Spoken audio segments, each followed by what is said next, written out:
মুখ্যমন্ত্রী মমতা বন্দ্যোপাধ্যায় যে কথাটা দিয়েছিলেন আমাদের বাংলা থেকে যারা প্রাণ হারিয়েছেন পুলওয়ামায়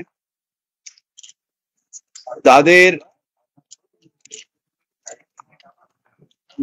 পেহেলগাঁয়ে যারা প্রাণ হারিয়েছেন তাদের এই অর্থ সাহায্যের জন্য ওনার নির্দেশ অনুযায়ী আমি আর অরূপ বিশ্বাস এসে ওনার স্ত্রীর হাতে এটা দিয়ে গেলাম এবং মুখ্যমন্ত্রীর তরফ থেকে বলেও গেলাম যখন যা দরকার হবে আমরা আছি।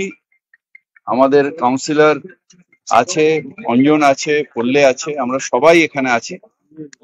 দ্বিধা করবেন না, যখন যা দরকার আমরা পাশে আছি। কারণ আপনারা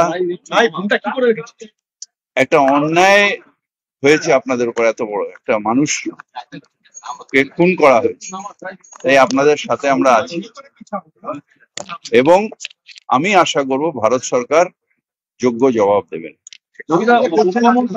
দাদা, দাঙ্গা কবলিত এলাকা শামশেরগঞ্জে ভিডিওতে মুখ্যমন্ত্রীকে ত্রাণ দিল, কিন্তু যেখানে দাঙ্গা কবলিত এলাকা সেখানে যাচ্ছেন না।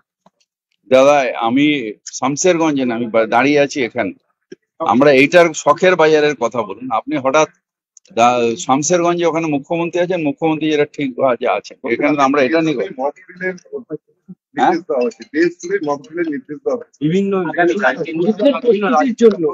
আমরা শুনছি, ওয়েট করছি, কিন্তু আমরা আগে ফ্যামিলি গুলোকে রিলিফের পরিবারের পাশে সবসময় আছি, থাকবো।